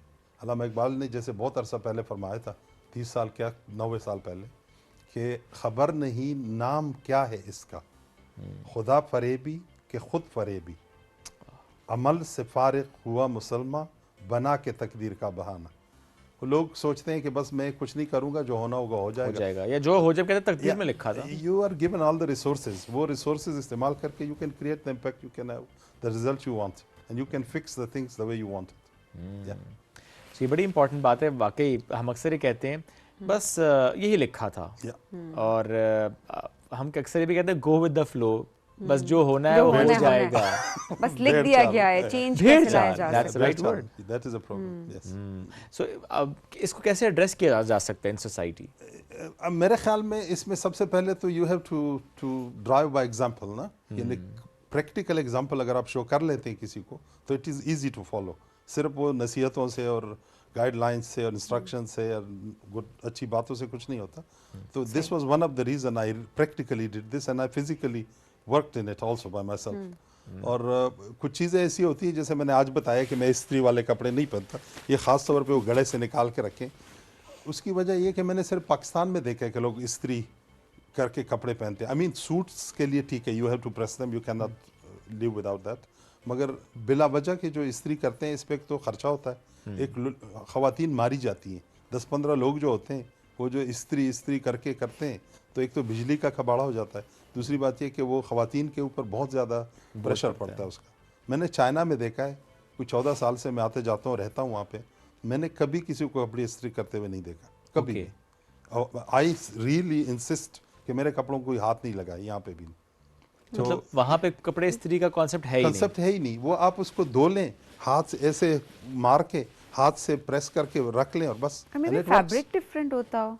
I don't think so. Maybe we are using different fabric, ना? Because अगर सिल्क या ऐसा कोई फैब्रिक हम भी इस्तेमाल कर रहे हो तो वो वाकई जरूरत नहीं होता, वो आप हल्का फुल्का स्टीमर या लेट्स सपोज वो भी ना करें तो ज़ाती तौर पे जो भी मेरे कपड़े होते हैं वो कॉटन के भी यहाँ पे मैं उसको इस्त्री नहीं करवाता। अच्छा किसी फिर महफिल में कभी जाते हो तो कोई कहता ना कि इस्त्री तो कर। I don't care. This is one of another problem ना कि लोग क्या कहेंगे। अच्छा I really want to know कि आपने इसको ओवरकम कैसे किया, कि लोग क्या कहेंगे। Sabeen is really resistive for good things. Like आप कभी बिरयानी का बताते हैं तो वो कहती कि नहीं मैंने तो सवाल ही पैदा नहीं था, आपके लिए आप अरेंज करें, तो मैंने सुना। ये आपको कैसे पता? ये देख ले, सर ने नोटिस कर लिया। I really want to know कि आप you are resistive in these things ना। नहीं ये तो वैसे बड़ा सीक्रेट है यहाँ का, ये आप तक पहुँचा कैसे? मैंने सुनी आपके सीरीज में सुनता हूँ और sir thank you for taking my side. वो हम बेसिकली सोच ऑडियंस को भी बता रहे होते ना कि तो लग गया पता सबको। नहीं वो लोगों को ये भी पता लग गया कि खिलाते आप फिर भी नहीं है वो, लेकिन आप उनकी बात पे गौर नहीं कर रही कि आप रेजिस्टिव हैं, वो ही खिला दे, ये खुद ले आओ। You are resistive to good things. Oh my God. जी असल में ये एक कंसेप्ट है ना, जैसे मैंने बताया एक्सेप्शंस है, you can not wear a suit and tie without pressing, you have to do that, dry cleaning लाजमी है उसकी, and I do that myself also. मगर जब नॉर्मल एंड कैजुअल वो होती है, you don't have to look at that कि कौन क्या सोचता है, क्या देखता है। मैं खुद इन चीज़ों से बहुत गुजरा, मैंने अपनी ज़िंदगी पे किताब भी लिखी है, शायद आपको अंदाज़ा होगा, उसमें मैंने ये सारी चीज़ें नोट की है कि ज़ाहिर की आंख से न तमाशा करे कोई। मेरे साथ हुआ है कि किसी बंदे ने मुझे देख के फैसला कर लिया है कि इसको इस तरीके से ट्रीट करना चाहिए और ऐसे नहीं ना, तो वो सारे वाकयात मैंने नोट किए हैं और मैंने लिखे हैं। या हमसे शेयर करें ना, बुक में शेयर कर दूंगा। अच्छा लेकिन जरूर बताइएगा कि इस चीज को कैसे ओवरकम किया जा सकता है, बिकॉज हम सब कहीं ना कहीं इसमें जकड़े हुए हैं कि लोग क्या कहेंगे। कुछ चीजें हम नहीं भी करना चाहते, लेकिन हम बस यही कहते हैं कि लोग क्या कहेंगे इसलिए हमें करनी पड़ेंगी। कैसे इस माइंडसेट से निकला जाए? मैं बहुत अरसे से ये सोचता था कि जिस ऑर्गेनाइजेशन में मैं जा रहा हूँ, मैं बहुत सारी ऑर्गेनाइजेशन में काम किया अपनी कंपनियों के अलावा, तो मैं सोचता था कि वहाँ पे कोई बहुत बड़े कैपेबल लोग बैठे होंगे, सही है ना, यानी एक थोड़ी सी वो इंफीरियरिटी कम्प्लेक्स का मसला होता है। जब मैं वहाँ पे जाता था और अपने नॉलेज और अपनी कैपेबिलिटी को कंपेयर करता था, तो पता चलता था कि 6 महीने के बाद मेरा बॉस जो है ना, मेरा बॉस नहीं रहता था। तो this is that basic confidence and the capability you have, and Allah have granted everybody the resources. जिस जगह पे है उस हाल में अगर आप खुश हैं तो you will not have these problems. उसमें फिर ये होता है कि आप I mean मेरी कुछ और भी सोचें, I don't know if you like it or not, मगर मैं कहता हूँ कि किसी बंदे को आप पेंसिल और कापी दे के किसी दुकान में भेज दें और उसको कहें कि चीज़ों को नोट डाउन कर दें कि इसमें कौन सी चीज़ें ह्यूमन रिक्वायरमेंट्स के मुताबिक हैं। मेरे ख्याल में आपको आलू और प्याज के अलावा और कुछ नहीं मिलेगा। बाकी सारी चीज़ें ऐसी हैं जो गैर ज़रूरी है, जो गैर ज़रूरी है और जिसके ऊपर कौम का पैसा खर्च होता है, यही पैसा किसी प्रोडक्टिव उसमें इस्तेमाल हो सकता है और उसमें से फिर लग्जरी डिराइव की जा सकती है। सर आप तो ग्रोसरी आसानी से कर लेते होंगे। आप तो I don't buy anything. We grow them. Oh wow, I like it. हमारे घर में लिटरली आप आए, इंशाल्लाह आपको मैं दावत देता हूँ, जब भी आप आए आपको घर के अंदर सब कुछ मिल जाएगा, सब्जियाँ, फ्रूट्स, पानी, गोश्त, चिकन, अंडे, सब कुछ घर के बाहर से लाने की कोई जरूरत ही नहीं है। ऑलमोस्ट शायद माचिस की तीली खरीदनी पड़ेगी हमें कभी, क्योंकि वो वुड को आग लगाने के लिए पत्थर रगड़ने पर टाइम लग जाता है। And on the other hand, I live in 7-star hotels and I sleep in the sand. These are the extremes, by the way. I use chopsticks like Chinese, and I eat with forks and with hands like Indians. So जब भी जिंदगी जिधर भी ले जाए, तो जहाँ पे होते हैं उस माहौल के हिसाब से ये इसको यूँ कहना चाहिए। Correct. You don't have to be distinguished, ना? पैगंबर सल्लल्लाहु अलैहि वसल्लम के बारे में बताते हैं कि वो जब अपने साहबा में बैठे होते थे तो कोई पहचान नहीं सकता था। What does it mean? It means उसके कपड़े वैसे ही होते थे, बैठना उठना वैसे ही होता था। And by the way this has its own benefits also. जैसे आपको बताया गया कि अपने ड्राइवर को वही कपड़े पहनाए जो आप खुद पहनते हैं, वही खिलाएं जो आप खुद खाते हैं। जब आप जा रहे होते हैं सिक्योरिटी के पॉइंट ऑफ व्यू से भी बाय द वे कोई डिस्टिंग्विश नहीं कर सकता कि बॉस कौन है इनमें से। सही बात है। And you could be protected because of that security concern. अगर आप अपने आप को डिस्टिंग्विश कर लेते हैं कि वो स्टार की तरह आप चमक रहे हैं, तो अल्टीमेटली यू आर एक्सपोज्ड ना। Very true. So this is one of the things. Yeah. That's great. Coming back to that jungle part, क्योंकि 30 साल पहले आपने लगाया और it's a nice thing. जब आप विजिट करते हैं उसको क्या फीलिंग आती है? फीलिंग तो मुझे ऐसी आती है कि मैं कभी कभी जो है ना लोगों को कहता हूँ कि मेरा नाश्ता उधर ले आए। अच्छा। तो मैं वहाँ बैठता हूँ, वो हवाएं चलती है जो सबीन बता रही थी, अप्रैल वाली अच्छी हवाएं। फिर दिल नहीं करता, मैं कहता हूँ लंच का भी इधर ही अरेंज कर लो ना। क्या बात। फिर डिनर भी उधर हो जाता है, फिर रात तक बैठा रहता हूँ। क्या बात। It is a perfect place. और अभी हमने जो है ना कुछ गाय वगैरह और ये चीज़ें भी ऐड कर दी है, बिल्कुल उनको वो नेचुरल माहौल कि खुली घूम रही है, पानी पी रही है, खा रही है, सब कुछ ना। तो it is a great feeling really once you see the nature flourishing. माशाल्लाह। This is the best reward anybody can see. So तो एक अच्छा टूरिस्ट स्पॉट बन गया। It is actually. It is a tourist spot. अच्छा, और आपका भी ज़्यादातर टाइम जो है वो फिर जंगल को ही जाता होगा? To be very frank, बहुत कम मौका मिलता है। जो वक्त मिल जाता है वो वहाँ पे गुजार लेते हैं। मैंने एक और रेस्ट हाउस बनाया था जिसपे वो टीन की चादरें इसलिए बनाई थी कि बारिश की आवाज आए तो आवाज आएगी। ये मेरी बचपन की जो है ना वो क्या कहते हैं उसको, नॉस्टैल्जिया था मेरा। एग्जैक्टली। इत्तेफाक की बात है, उसको तकरीबन 20 साल हो गए और एक दफा भी ऐसा नहीं हुआ कि मैं वहां था और बारिश हुई। यू कैन नॉट थिंक तकदीर सर, तकदीर वो वाला, ये वाला ना मैं बारिश तो नहीं करा सकता। नसीब सर, नसीब। Once you utilize all your resources, once you utilize all your knowledge and power, उसके बाद तकदीर शुरू होता है। आपने अपना काम नहीं किया, आपके सामने प्लेट रखी गई, चम्मच दे दी गई और आप समझते हैं तकदीर है, तो दैट इज अ प्रॉब्लम। आप इस्तेमाल करें, जब आप इस्तेमाल करके मुंह में नवाला डालते हैं उसके बाद तकदीर की बात। सही बात है। तो चूंकि देखिए आप माशा जर्मनी में भी टाइम स्पेंड किया, चाइना में भी, बहुत सारे मुल्कों में आप गए, टाइम स्पेंड किया, वहाँ के लोगों को देखा, तहजीब को देखा, माहौल को देखा। जो डिफरेंसेस की हम अक्सर बात करते हैं, जिसमें एक आपने बड़ा अच्छा कहा, चाइना में से लोग कपड़े प्रेस नहीं करते और this is something very good कि यू नो एनर्जी को आप कंजर्व करें। और कौन से ऐसे डिफरेंसेस जो आपने फील कि चाहते हैं कि यू नो वो हमारे अंदर आए as a whole in nation? Germans का स्पेसिफिकली मैंने देखा है उनको कि they are very precise in their knowledge. They don't pretend that they know something, what they know they say it and they show it. मैं एक example देता हूँ। एक ट्रेनिंग में बैठे हुए थे हम लोग, तो एक जर्मन जो लेक्चरर थे हमारे, वो बता रहे थे कि ये जो सिस्टम है इसमें ये मॉड्यूल इधर लगेगा, इसके साथ ये लगेगा। और मैंने हाथ उठाया, मैंने कहा नहीं सर ये मॉड्यूल इधर नहीं, ये इस स्लॉट में लगेगा। तो मेरे बॉस साथ बैठे थे, उसने कहा कि बी केयरफुल विद जर्मन्स। मैंने कहा I am careful, this module can not be fix there. तो वो मिस्टर ब्राउन नाम था उनको, मुस्कुराए चले गए और आधे घंटे के बाद आए। वो क्लास बैठी रही और एक नया कैटलॉग जो प्रिंटेड था, जो मेरे पास नहीं पहुंचा था, वो लेके आए। उसने कहा कि इस कैटलॉग के मुताबिक अब ये मुमकिन है। तो दे आर सो करेक्ट ना। अच्छा, दूसरी बात ये कि जो एक दूसरे के साथ इंटरेक्ट करते हैं, जैसे सबऑर्डिनेट्स को काम बताना होता है या उनको गाइड करना होता है, they have very very short specific words, yes और नो।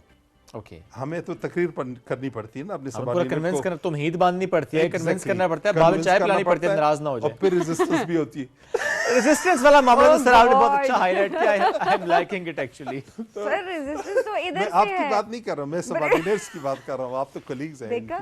तो उसमें मैंने ये देखा है, वो एक बंदा था, उसके पास कोई अपने सबऑर्डिनेट्स आते, किसी डिज़ाइन के बारे में उससे मशवरा लेते थे, कान में उसकी बात करते थे खामोशी से, और वो दो चीज़ें कहता था, ने दुख दुख, यस और नो। ओके, यानी इतना, यानी पहले से उनको ये पता होता था। बाद में जब मैं सीमेंस में था तो मेरे पास अगर कोई इंजीनियर आता था कि सर मुझे ये प्लाना मसला है, मैं आपको रूड लगेगा मगर मैं उनको कहता था please get out and talk to the secretary. वो परेशान हो जाता था, ये किस किस्म का बॉस है, हम इससे मदद की बात कर रहे हैं, कहते हैं चले जाओ, गेट आउट। वो सेक्रेटरी को मैंने समझाया हुआ था, उसको बताता था कि बात सुनो, इसके भी दो हाथ हैं, आपके भी है ना, आप भी इंजीनियर, ये भी इंजीनियर है, तो ये नहीं बताओ मुझे ये मसला है, मसला बताओ, साथ में 3 सॉल्यूशंस बताओ। और वो आपको कोई एक सोल्यूशन पिक करने में मदद कर लेगा। ये जो कंसेप्ट है, इससे क्या होगा, ये जो बंदा है सबऑर्डिनेट, ये काम के लिए, फ्यूचर के लिए तैयार होगा। मैं मौजूद हूँ या नहीं हूँ, सही बात। The business will grow, the development will continue. मेरा तो एक हाँ ना की बात है ना, अगर मैं उसको सारी तफसील बताऊंगा तो वो अपने पैरों पे खड़ा नहीं होगा। मेरे जाने के बाद ऑर्गेनाइजेशन खत्म हो जाएगी। हमें असल में अपने बगैर दुनिया को चलाने की सस्टेनेबल वो करना चाहिए ना। तो ये एक फ़र्क मैंने देखा है। अमेरिकन में बहुत सपोर्टिव है, मैं गवर्नमेंट की बात नहीं कर रहा हूँ, लोकल्स जो हैं, लोग जो हैं बहुत सपोर्टिव। आजकल तो हम लोग सपोर्टिव हैं उनके लिए, अल्हम्दुलिल्लाह। अल्हम्दुलिल्लाह। तो I mean there are good things in the world which we can follow. क्या गोल्स हैं अभी जो अचीव करने रह गए हैं? मैं तो मेरे ख्याल में रिटायर्ड हूँ, 63 इयर्स का हो गया। नहीं, कोई पर्सनल गोल्स भी होते हैं ना, कि हेल्थ के पर्सपेक्टिव से हो सकता है, कोई ट्रैवल के पर्सपेक्टिव से हो सकता है। वजन 18 किलो और कम कर लिया। शुक्र है 18 किलो कम पे आपने कहा। मैंने पिछले कहा 6 महीने में 18 किलो कम किया है। कर लिया है? Yes. 6 महीने में 18 किलो, कैसे yes. किया? डाइट को जरा फिक्स करके, स्ट्रेट राइस, क्या कहते हैं, ब्रेड, शुगर, ये चीज़ें कम की हैं और उससे ऑटोमेटिकली हो जाता है। Okay, rice, sugar and bread को आपने कम किया। असल खत्म में नहीं किया। कंसेप्ट यहाँ पे ये है ना, लोग समझते हैं कि ब्रेड में तो चीनी नहीं होती। Bread itself is sugar actually. Yes, Once you put it carbohydrates in the mouth, it becomes sugar. Yes. हम कहते हैं नहीं, मुझे आधा चम्मच चाय में डाल लेना और इतनी रोटी खा लेते जिसमें 17 चम्मच चीनी होती। मेक्स नो सेंस ना। Yes. और शुगर के मरीज वो रोटी खाते रहते हैं और साथ में इंसुलिन चलाते रहते हैं। It makes no sense also, no logic. रोटी इसमें तो थोड़ी सी स्टडी करनी चाहिए लोगों को। सही बात, स्टडी तो कर लेते हैं, इम्प्लीमेंट नहीं करते। पता सबको है, मानते भी नहीं है ना। नहीं पता भी है, लेकिन हाँ मानते नहीं है। नहीं, वो justify, denial, state of denial. Denial भी और कुछ जस्टिफाई भी कर देते हैं वो भी। वो कहते हैं रोटी तो खाएंगे ताकत आएगी, रोटी ना खाई तो फिर क्या होगा? सारा मसला रोटी को तो हम चम्मच के तौर पे इस्तेमाल करते हैं ना पाकिस्तान में, तो एसेंशियल तो सर लोगों को समझाएं ना कि देखें राइस इज नॉट हेल्दी, तो बिरयानी नहीं खानी चाहिए। बिरयानी तो खानी ही चाहिए, कभी कभी तो खानी चाहिए। इसलिए देखें मैं कितना ख्याल रख रहा हूं लोगों का कि मैं नहीं लेकर आ रहा ताकि ये ना आए। मैं आपके साथ हूं इस मामले में। Thank you very much sir. ठीक है, चीट मील की जो इजाजत वैसे वो होती तो है ना, 3-4 महीने में होना चाहिए। और ये एक और बात बताती हूँ, वो बिरयानी तो चले दूर की बात होगी, आज कहा गया था सिंगापुरियन राइस लेके आओ, आज खुद कहा था, हमने नहीं कहा था, वो भी ना आ सके। सिंगापुरियन राइस में शायद इनका कंसेप्ट ये है कि उसमें से जो पानी निकाल लेते हैं ना, तो स्टार्च सारा निकल जाता है, तो that is not having a lot of calories and a lot of carbohydrates. हां, बात तो सही है, मैं भूला हुआ था जरा।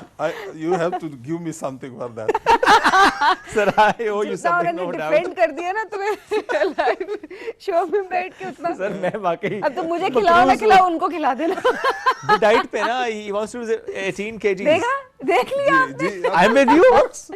Somehow I found out that the people can collaborate with each other. नहीं तो स्टिल आप अभी भी इसका साथ देंगे। We'll go for a walk together. We'll have some good time. बिल्कुल, हाँ। Maybe अम्बेला के जंगल। आप आ जाएं, आपको मैं इनवाइट करता हूँ, आप आए हमारे घर। सर किस जगह पे वैसे अम्बेला, थोड़ा सा एक्सप्लेन करें। एक डिस्ट्रिक्ट है, one of out of 130 districts of Pakistan. Swat के पास ना? सवात असल में एक अलग डिस्ट्रिक्ट है, सवाबी और इसके बीच में। ठीक है, सवात के बीच। तो आपको भी ट्रैवल का वैसे ही बड़ा शौक है? छुट्टी नहीं देते ना आप लोग? नहीं, आप वीकेंड पे जाए ना, सैटरडे संडे आ जाए।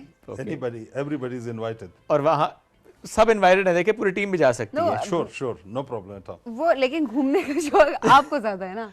हाँ, तो उस लिहाज से वी वांट कि आप वहाँ से इनका पूरा क्या करोगी यहीं बैठ के इस्लामाबाद में हर वक्त, क्या करोगी? बस कुछ कर ही लेंगे।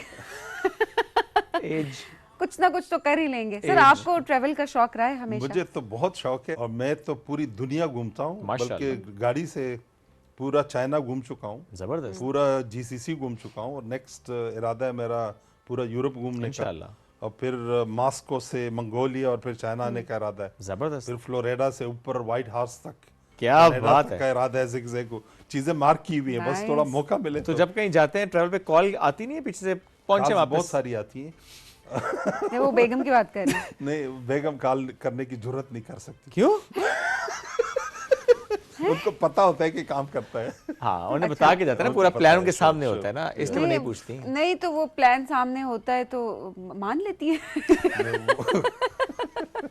क्या कन्विंस कर रखा है। ये तो वैसे आपको टिप्स लेनी चाहिए। अगर लेट्स से एडाप्टेबिलिटी है, आप खुद अगर ऐसे शख्स हैं कि ऑप्टिमाइज्ड वे में जो है ना जिंदगी को चलाते हैं तो लोग आपको मान लेते हैं। Very true. अगर आप बैलेंस रखते हैं और जी बिल्कुल, जिस वक्त आप फैमिली के साथ हैं, आपको भरपूर टाइम फैमिली के साथ रेसिप्रोकेशन ना, you have to absolutely, that's very true. Sir माशाल्लाह, विद योर एक्सपीरियंस जो आपने सीखा, जो आपने ट्रैवल किया, एवरीथिंग, कोई एक ऐसी बात जो आप कहना चाहते हो हमारे नाजरीन को, बिलखुसूस यूथ को जो समझाना चाहते हो, what would that one thing be? एक छोटे से जुमले में मैं ये बताऊंगा कि अगर आप पैशन से कोई काम करते हैं, इश्क से कोई काम करते हैं, तो there is no way that you will have failure. और वो काम झाड़ू लगाना भी हो सकता है, उसमें आप एक्सेल कर सकते हैं, and it could be rocket science and space ships also. मैं खुद, हमारी 7 नस्लों के पास 1 इंच ज़मीन भी नहीं थी, 1 इंच, 7 नस्लों, अपना घर नहीं था, कुछ नहीं था, पहाड़ों में रहते थे। मेरी नस्ल में हमारी इतनी ज़मीनें अल्लाह के फजल से कि मुझे उसका पता भी नहीं है कि कौन सी ज़मीन कहाँ पे। तो you have to utilize your capability, अल्लाह ने जो दी हुई है उसको इस्तेमाल करके फिर बैठ के कहीं शिकायत कर लें, उससे पहले नहीं। हम शिकायत से शुरू करते हैं, अमल बाद में करते हैं। बहुत दुरुस्त बात। तो शिकायत ना करें, काम करें। Wake up and do your work. Sir, thank you very much. It's so great to have you. माशाल्लाह, अल्लाह सलामत रखे आपको। और हम ट्राई करेंगे सर ये अम्बेला विजिट करने का इंशाल्लाह। We'd love to visit that specific space. Thank you. नाज़रीन, एक ब्रेक की तरफ बढ़ना है, ब्रेक से वापस आएंगे, रहिए हमारे साथ। ये है राइजिंग पाकिस्तान।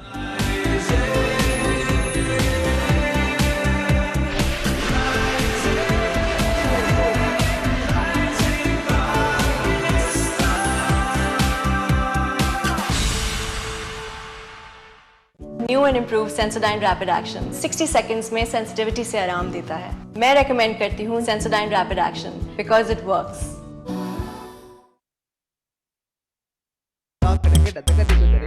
एसिडिटी ने की फेवरेट नाश्ते के साथ बड़ी गड़बड़। इनो ऑन, गड़बड़ गॉन, तेजी से आराम पहुंचाए। इनो। तमाम दवाएं बच्चों की पहुंच से दूर रखें। तबीयत ज्यादा खराब हो तो डॉक्टर से रुजू करें। खुराक लेबल पर दी गई हिदायत के मुताबिक इस्तेमाल करें। दिल और हाई ब्लड प्रेशर के मरीज नॉलेज के मशवरे से इस्तेमाल करें। ज्यादातर पेशेंट्स कैविटीज के बारे में परेशान रहते हैं और दांतों की हसासियत की भी कंप्लेन करते हैं। New Sensodyne cavity plus sensitivity cavities और दांतों की हसासियत दोनों से तहफ़्फ़ुज़ देता है। हमजा, बालकनी में प्लांट्स को सेट कर दो। वो तो माली सेट कर देगा ना। अरे वाह, मैं तुम्हारी प्रमोशन के लिए खुद को नए घर नए शहर में सेट करूं, तुमसे 4 गमले सेट नहीं हो रहे यार। भूल ये हुई है मुझसे, थोड़ा सा कुछ क्या करो? सेट करो, खास चाय बना के तुम्हारा मूड। समझते हैं एक दूसरे को, इसीलिए बने हैं एक दूसरे के लिए। चाय अच्छी बना लेते हो।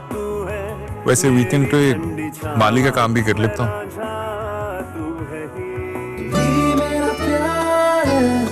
From Nestle.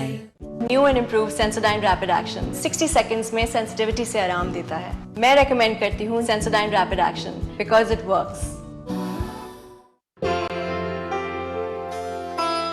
आपको अपने बेटों की याद नहीं आती? खबरदार जो इस घर में किसी ने उनका नाम भी लिया। जवान बेटे इस तरह छोड़कर चले गए, बेयारो मददगार। दुख तो हुआ होगा अम्मा को। ऐसा इमोशनल मैसेज करूंगी कि वहां से भागे भागे आएंगे।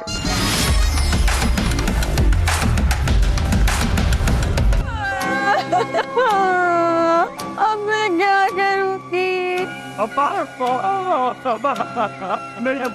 कुछ खुशियां हैं, कुछ सपने हैं, ये लम्हे तो सब अपने हैं।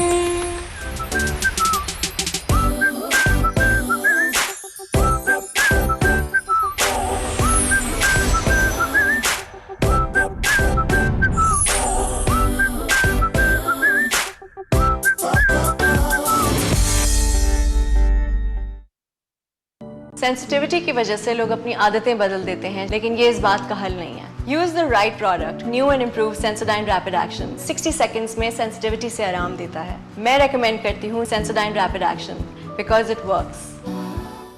अंकल, एक कुरकुरे। कुरकुरे ही क्यों?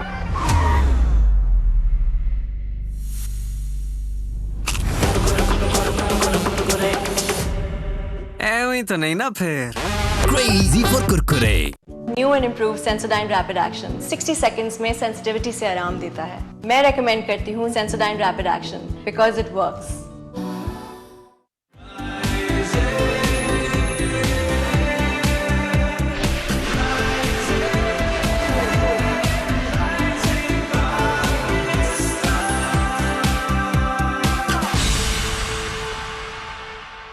Welcome back. राइजिंग पाकिस्तान में एक बार फिर कहते हैं खुश आमदीद। आज हम बात करेंगे दर्दों की। वैसे तो बहुत से दर्द हैं जो हमारे आसपास बहुत कॉमन है, जैसे कि अगर आप फ़ोन ज़्यादा इस्तेमाल करते हैं तो टेक्स्ट नेक हो जाता है, समटाइम्स आप यहाँ पे पेन शुरू हो जाती है और बहुत ज़्यादा आपको इशू हो रहा होता है।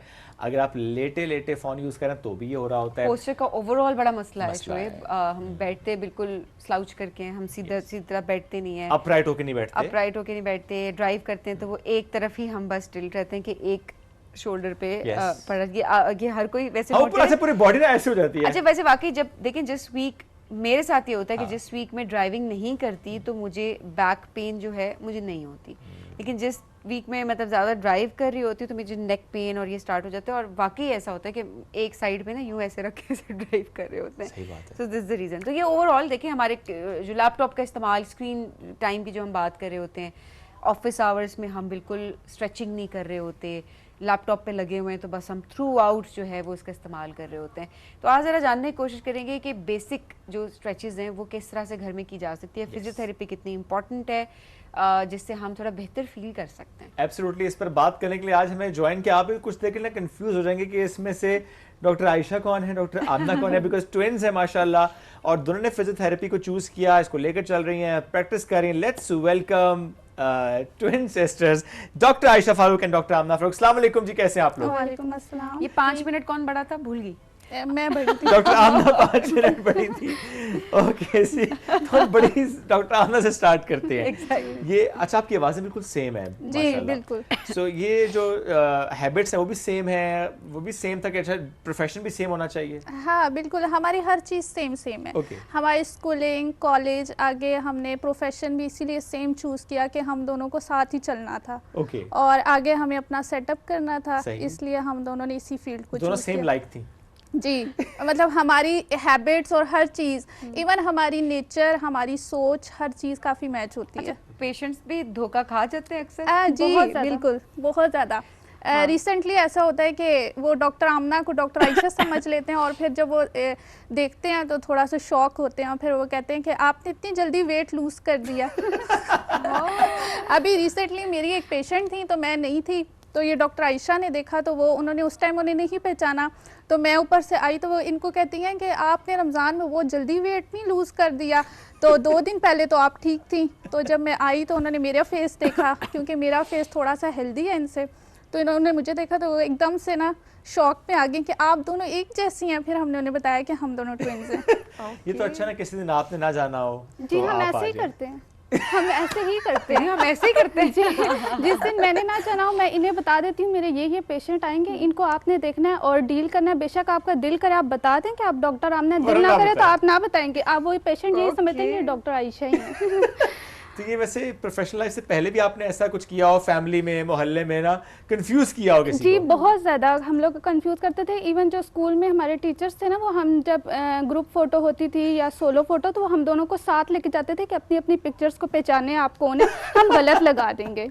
इवन जब हम लोग ना 10th क्लास में थे और हमारे बोर्ड के पेपर थे तो वो फोटोग्राफर था, उसने ना पिक्चर इनकी बना ली तो वो अपने कैमरे में सेट कर रहा था, तो मैं आगे हम लाइन वाइज खड़े थे, तो उसने मुझे कहा आपकी हो गई है, मैंने कहा मेरी नहीं हुई, उसने कहा आपकी हो गई है, मैंने कहा नहीं हुई, तो कहता है अभी ये देखिए मैंने खींची है आपकी पिक्चर, तो मैंने कहा नहीं वो दूसरी है, मैं दूसरी हूँ।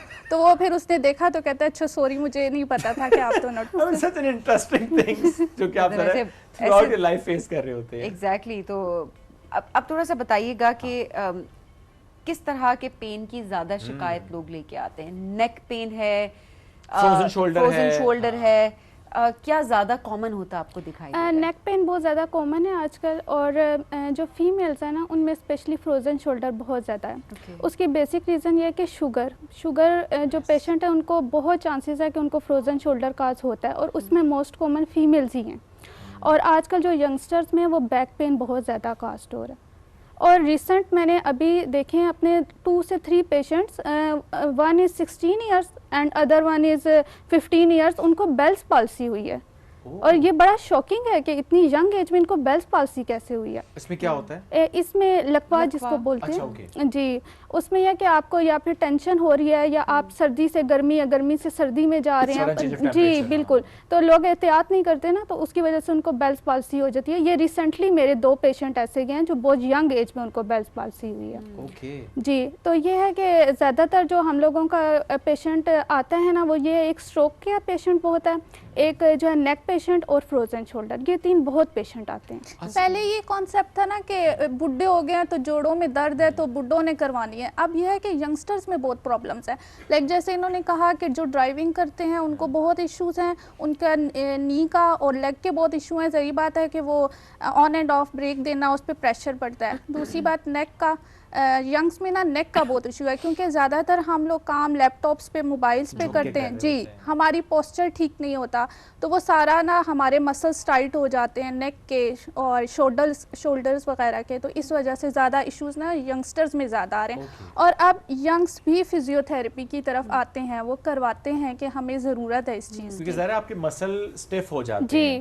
डॉक्टर साहब कितना होता है कि जैसे सबीन ने कहा ना, ड्राइविंग करते हुए जब एक मुसलसल एक ही पोस्चर में अगर आप बैठे हुए हैं या काम कर रहे हैं या ड्राइविंग कर रहे हैं, वो जो मसल्स होते हैं क्या वो इतने स्टिफ हो जाते हैं कि बिल्कुल उनको ठीक करना चैलेंज हो जाता है? नहीं, ऐसा नहीं है। अगर आप अर्ली पे अगर आप इसको पेन लें, क्योंकि बहुत सारे लोग ऐसे होते हैं वो पेन को इग्नोर कर रहे होते हैं, उनको पेन हो रही होती है लेकिन वो कह रहे होते हैं ठीक हो जाएगा ठीक हो जाएगा। एट द एंड जो है वो बिल्कुल जब पेन आउट ऑफ कंट्रोल होता है ना, वो तब आते हैं, तो हमारे लिए भी थोड़ा डिफ़िकल्ट होता है उसको ट्रीट करना। तो मैं तो लोगों को यही एडवाइस करूँगी कि आपको जैसे लगे कि 1 वीक से आपका पेन नहीं जा रहा, तो आप ज़रूर फिजियोथेरेपिस्ट के पास आएँ, ताकि आपको भी ईजी हो और फिजियोथेरेपिस्ट को भी ईजी हो, और जल्दी सेशंस में जल्दी ठीक हो जाएगा। वो आपको सेशंस भी इतने नहीं लेने पड़ेंगे, जितना आप डिले करते हैं ना तो आपके सेशंस भी ज़्यादा होते जाते हैं। जैसे मैं आपको बात करूं तो फ्रोजन शोल्डर है, उसमें ना 3 स्टेजेस होती हैं। तो पेन कॉन्टीन्यूसली हो रहा है और मूवमेंट कॉन्टीन्यूसली रिस्ट्रिक्टेड हो रही है, पेशेंट उसको इग्नोर कर रहा होता है। जब वो 3rd स्टेज पे आता है ना, जब बिल्कुल ही बाजू नहीं हिला सकता, तो तब वो फिजियोथेरेपिस्ट के पास आता है। तो हम हमेशा उन्हें ये कहते हैं कि यही आप महीना या 2 महीने पहले इसको पेन को कंसीडर करती तो आपको भी इतनी तकलीफ ना होती। फिर उनको ज़ाहिर बात है सेशंस भी ज़्यादा होते हैं और हमें भी मेहनत डबल ट्रिपल करनी पड़ती है कि वो जल्द से जल्द अपनी लाइफ को बेहतर बनाए। सही। और ज़्यादा इशू ख़वातीन के साथ होता है जी, मोस्टली ख़वातीन के साथ भी होता है, मेल्स में भी आ रहा है, लेकिन फीमेल्स में ज़्यादा है। ज़ाहिर बात है उनमें ऑस्टियोपोरोसिस और ऑस्टियोआर्थराइटिस के इश्यूज ज़्यादा आ जाते हैं। प्लस हम चूँकि मुसलसल बात करते आ रहे हैं कैल्शियम की, विटामिन डी डेफिशिएंसी की, अनीमिया की, तो ज़ाहिर उसका पूरा इम्पैक्ट आपकी बॉडी पे पड़ रहा होता है। अपना ख्याल नहीं रख पाती ना ख़वातीन, ज़्यादातर हाइड्रेशन का ख्याल नहीं रखती। नहीं शोएब, ये भी एक मसला है ना कि जो घर के काम होते हैं ना, वो करके वो वैसे इतनी एग्जॉस्ट हो जाते हैं, उनको लगता है यही हमारा वर्कआउट है, बट डेफिनेटली जो आपके मसल्स से उनको स्ट्रेचिंग की जरूरत है, उसका टाइम खवातीन को नहीं मिल रहा होता है। बेसिकली खवातीन का कॉन्सेप्ट ये है कि हम सारा दिन काम करते हैं, ये हमारी एक्सरसाइज है, ये हमारा वर्कआउट है। ये नहीं है, जब तक आपका माइंड रिलैक्स हो, आपकी स्ट्रेचिंग्स हो, आपकी पूरी बॉडी हो इस चीज़ पे,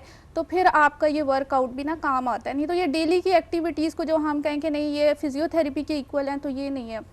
ओके, सर्वाइकल पेन की अगर बात करें, वही नेक पेन के पर्सपेक्टिव से पूछना चाह रही हूँ कि क्या फ़र्क है नॉर्मल नेक पेन में, सर्वाइकल पेन में? इसको डिफ्रेंशिएट किया जा सकता है? क्या सिम्टम्स हैं, उसके बाद कैसे ट्रीट करें, क्योंकि ये यंगस्टर्स के पर्सपेक्टिव से इट्स वेरी कॉमन। जी, जो सर्वाइकल पेन है जो उसका ये होता है कि मोस्टली आफ्टर सर्जरीज बहुत ज़्यादा लोगों को इश्यूज आते हैं, या उन लोगों के होता है किसी के एक्सीडेंट हो जाए, स्पाइनल कॉर्ड में इंजरी आ जाए, गैप आ जाए, कोई गिर जाए, उनको चोट लगे, या इस सर्वाइकल की जगह पे उनको चोट लगे, तो वो सर्वाइकल इंजरीज होती हैं। और जो नेक पेन है उसकी डिफरेंट कॉजेज़ होती हैं, उसमें आपकी मूवमेंट भी रिस्ट्रिक्ट होती है, आपका पुअर पोस्चर होता है, उसके झुक के देखना, प्रोलॉन्ग सिटिंग है, ये नेक पेन के कॉजेज़ हैं। सर्वाइकल का थोड़ा सा डिफरेंट है, उसकी टेक्निक्स भी थोड़ी सी डिफरेंट है, और नेक पेन के थोड़ा सा डिफरेंट ट्रीटमेंट। ओके, जैसे आप हम ये भी देखते हैं आजकल कि अब जो आपका अगर खड़ा करें बंदे को, तो नज़र आता है कि अच्छा फेस अलाइंड नहीं है बॉडी के साथ, जो हेड है थोड़ा सा आगे की तरफ है, पीछे से एक हम्प सा क्रिएट हो रहा है, जो कि बहुत कॉमन हमें नजर आता है। सो इसमें एक तो क्यों होता है ये और किस तरह से और ठीक क्या होता है? रिवर्सिबल है ये? जी जी बिल्कुल रिवर्सिबल है। ये पुअर पोस्चर की वजह से होता है, क्योंकि हम मोस्टली जो है ज़्यादातर लोग हैं ना, वो आजकल आपको पता है ऑनलाइन काम ज़्यादा है, फ्रीलांसिंग वगैरह का, वो प्रोलॉन्ग सिटिंग करते हैं, लैपटॉप पे इतना टाइम वो बैठते हैं। फिर हम लोगों के ये लाइफस्टाइल थोड़ा सा रूटीन चेंज है कि हम पूरी रात जागते हैं और मोबाइल यूज़ करते हैं। तो कॉन्टीन्यूसली जब हम ऐसे मोबाइल यूज़ करते हैं तो जो हमारे नेक के मसल्स हैं ना, उन्होंने ऐसे अडॉप्ट, वो अपनी पोजीशन को ऐसे अडॉप्ट कर लेते हैं। तो आपको ना पीछे एक हम्प नज़र आता है। पहले जो मसल्स हैं वो स्टिफ होते हैं, स्टिफनेस पे भी कोई भी हम अगर इग्नोर करें ना तो वो ट्रिगर पॉइंट्स बनाते हैं और ट्रिगर पॉइंट्स के बाद उसको भी हम इग्नोर करें तो वो एक हम्प बना देते हैं। तो ये है कि हम जो है रिवर्सिबल है। कितना वक्त लगता है इसमें? Almost 15 days. ओके जी 15 डेज जी में रिवर्स हो जाता है? जी रिवर्स हो जाता है। उसके बाद तो ठीक रखने होता है। क्योंकि नहीं देखिए, मैंने काफी ज्यादा लोग देखे जिनका पूरी पर्सनालिटी पे फर्क आया होता है, क्योंकि हम मैं आपको बता रही हूँ कि ये आपके डिपेंड करता है कि अगर जो पेशेंट जो है ना जल्दी अर्ली आ जाए ना, उन्हें हो कि हमें हम फील हो रहा है तो उनको 15 डेज, लेकिन अगर ज़्यादा है तो ऑलमोस्ट 1-2 मंथ भी लग सकते हैं। फिर भी आई थिंक मंथ की अगर बात है तो तब ठीक है, लेकिन वो अगर कंटिन्यू कराएं तो। अच्छा, अब हम जाएंगे कि इसी के एक्सरसाइजेस अगर हम एग्जैक्टली कि जैसे फॉर एग्जांपल यहाँ पे, अदरवाइज जो नेक पेन के साथ आपके पास आते हैं, कोई एक्सरसाइज जो घर में आप खवातीन स्पेशली खुद से कर सकें। जी मैं इनकी परफॉर्म करके आपको दिखाती हूँ, ठीक है। जैसे आपने ना बिल्कुल नेक को अपनी स्ट्रेट रखना है, ठीक है, और ये नेक की मैं आपको स्ट्रेचिंग्स बता रही हूँ, ठीक है। और आपने नेक को बिल्कुल नीचे मूव करना है कि आपकी चिन जो है ना नीचे टक इन होनी चाहिए चेस्ट के साथ, ठीक है। और सेम इसी तरह आपने रिवर्सिबल बैक पे जाना है, ठीक है। ये आप घर में भी कर सकते हैं, पेशेंट खुद भी कर सकता है, ठीक है। इसी तरह सेम हम राइट पोजीशन पे लेके आएंगे और इसको स्ट्रेच करेंगे। आपका ये वाला जो मसल है ना, ये आपकी सारी स्ट्रेचिंग हो रही है, ठीक है। सेम इसी तरह हम ये वाली स्ट्रेचिंग करेंगे लेफ्ट तरफ और इसको, ये पोजीशन होती है पेशेंट की, ठीक है। आपका ये सारे मसल स्ट्रेच हो रहे हैं, ये मोस्ट कॉमन है। अगर आप घर में ये भी कर लेना तो आपके लिए इनफ है, डेली आप ये कर लें और इनफ है। और जैसे हम एक सलाम फेरते हैं ना, पोजीशन करें सलाम फेरने वाली, ये देखें ये नेक की ऑटोमेटिक स्ट्रेचिंग हो रही है, ठीक है। और अब उधर लेफ्ट पे लेके जाएं, फिर यहाँ के ब्रेक देनी है और फिर जी ये नेक की स्ट्रेचिंग हो रही है। ये पेशेंट खुद भी कर सकते हैं, ये मसल स्ट्रेच हो रहा है, ठीक। और डेली आप 4-5 दफा कर लें जी। 3 रेपिटेशन के साथ 10 से 20 टाइम आपने करनी है। और हम के लिए क्या कर सकते हैं? अच्छा, हम के लिए ना हम लोगों की मोडालिटीज यूज होती हैं। मोडालिटीज के साथ साथ हम ये स्ट्रेचिंग्स कराते हैं। उनके लिए आइसोमेट्रिक्स एक्सरसाइजेज होती हैं। आप आगे प्रेस कीजिएगा, ये ऐसे हम आइसोमेट्रिक एक्सरसाइजेस करते हैं, ठीक है। वो पेशेंट आगे प्रेस कर रहा है, आगे प्रेस करता है और हम उसको रेजिस्ट करते हैं, ठीक है। इसी तरह पेशेंट आप पीछे प्रेस करें और मैं इसको पीछे से रेजिस्ट कर रही हूँ। ये बहुत बेस्ट एक्सरसाइज है। ओके, ये भी घर में देखिए, किसी के साथ भी आप कर सकते हैं। ये आप किसी के साथ भी कर सकते हैं। ओके, प्लीज आ जाइए। अच्छा, और इसमें डॉक्टर साहब अक्सर हम वीडियोस देख रहे होते हैं क्रायो प्रैक्टिशनर्स की, जब झटके देते हैं, कड़ाकों की आवाजें आती हैं, कमर अलाइन हो रही होती है, गर्दन ठीक हो रही है, तो देखने का तो मजा आता है। एक्चुअल में भी फायदा होता है? एक्चुअल में सम केसेस में फ़ायदा होता है। सम पेशेंट ये भी कंप्लेन करते हैं कि हमारी कंडीशन ज़्यादा वर्स हो रही है। ये डिपेंड करता है कि आप किस कंडीशन में जा रहे हैं, कौन सी डिजीज़ में जा रहे हैं। कुछ डिजीजेज ऐसे होती हैं जिसमें ये साइड इफेक्ट हो जाता है इसका, और कुछ लोगों को इससे बेनिफिट्स होते हैं। मैंने सवाल रखा, बड़ा आपने भी इसको अच्छे से एलैबोरेट किया कि वाकई हर केस ऐसा नहीं होता जिसमें आप प्रायर प्रैक्टिशनर्स के पास चले जाएं। बिल्कुल ऐसा ही है। डॉक्टर साहब, अगर आप इसको एक्सप्लेन करें, कौन-कौन से ऐसे इश्यूज या पेन्स होती हैं जिसमें आप लोग कहते हैं कि नो फिजियोथेरेपी, नो एक्सरसाइज, कि हम जिसमें फिजियोथेरेपी नहीं कर सकते।